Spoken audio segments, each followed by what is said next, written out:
दिनै 1 सेप्तेम्बर दिनैनि सानखौ दुलाराय ब्रह्म धोरोम आफादा गिबि गायसन सान फालियो। दुलाराय ब्रह्म धोरोम आफादनि 40थि गायसन सान फालिथायखौ गासै जिल्लायावनो गाजा गोमजायै फालिदों। थिक धेमाजि जिल्लानि सिङाव थानाय दिपानाहर बारि गामिनि जोंमा मन्दिर बोखावजाहै लखिमपुर जिल्ला ब्रह्म धोरोम आफाद आरो गासै सिमेन्ट आन्चलिक ब्रह्म धोरोम आफाद आरो गासै ब्रह्म धोरोम सिबियारिफ्रा दिपानाहर हालामनि ब्रह्म मन्दिराव गाजा गोमजायै फालिदों। हाबाफारि बायदियै गिबि हाबाफारि जौग होनाय हाबाफारिखौ गाजा गोमजायै मावफुंनाय जायो।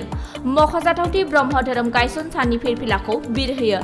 बोखावजाहै लखिमपुर जिल्लानि ब्रह्म धोरोम आफाद गाहाय आफादगिरि चन्द्रकान्त बसुमतारी फिरफिलाखौ बिरहोनाय हाबाफारिखौ मावफुंखांनाय उनाव गुरुदेव कालीचरण ब्रह्मआ मुसुखायाव बिबार बावनाय आरो लोगोसे बिफां गायनाय हाबाफारि बायदि हाबाफारि लानानै जाफुंसार होयो।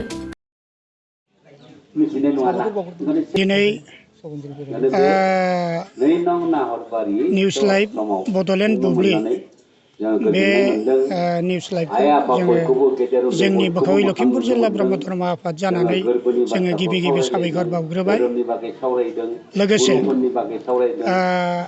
बिसोर बाबामोना जोंनि जेरै बोखावै लखिमपुर जिल्ला ब्रह्म धर्म आफादजों लोब्बा लानानै इयुनावबो जों बिदि खौरांफोरखौ दैथायहरबाय होनो हागोन होननानै जोङो आसा फारिदों।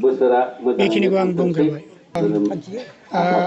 दिनै 1 सेप्तेम्बर मोनसे गोथार सान। बे गोथार सानखौ दुलाराय ब्रह्म धर्म आफादा मोनसे गायसननाय सान, जोनोम सान हिसाबै जों फालिबाय थायो।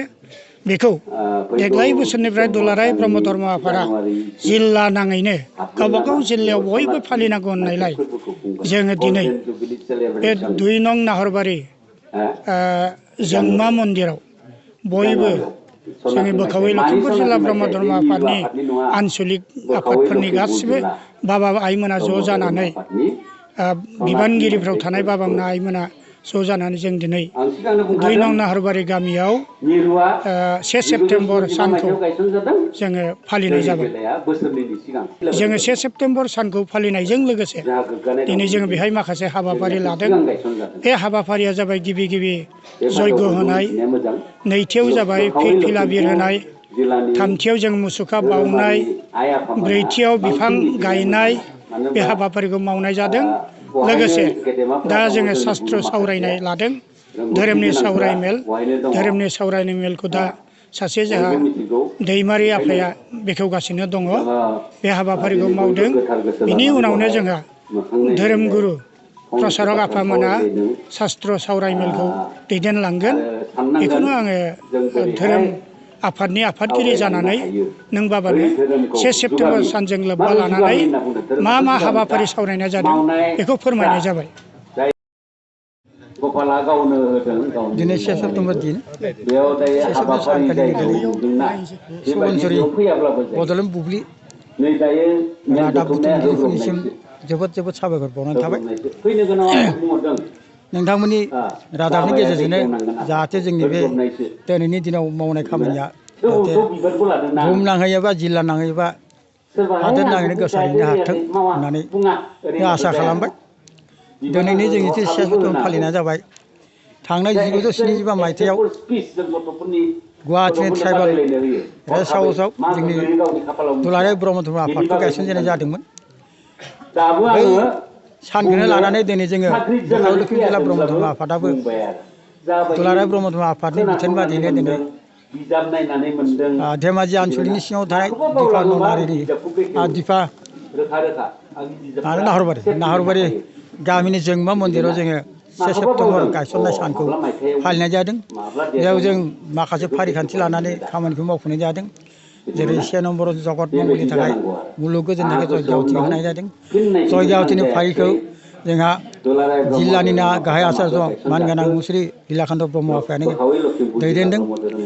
बिनि उनाव जोङो गायसन साननि धोरोमनि फिरफिला हिसाबै धोरोमनि फिरफिलाखौ बिरहोनाय जादों। धोरोमनि फिरफिलाखौ जोंहा जोंनि बोखावै लखिमपुर जिल्ला ब्रह्म धर्म आफादनिनो गाहाय आफादगिरि मानगोनां चन्द्रकान्त बसुमतारी आफाया फिरफिलाखौ बिरहोदों।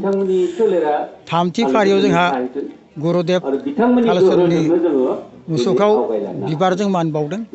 बे मान बावनायनि फारिलाइखौ जोंहा दैदेनदोंमोन मानगोनां बिरेन्द्र कुमार ब्रह्म बाबाया बिथां बाबाया जाबाय जोंनि गफुर लखिमपुर जिल्ला ब्रह्म धर्म आफादनिनो बोसोनगिरि लोगोसे दुलाराय ब्रह्म धर्म आफादनिबो बोसोनगिरि आरो बिनि उनाव बिफां गायनायनि फारि दंमोन बिफां गायनायनि फारिखौ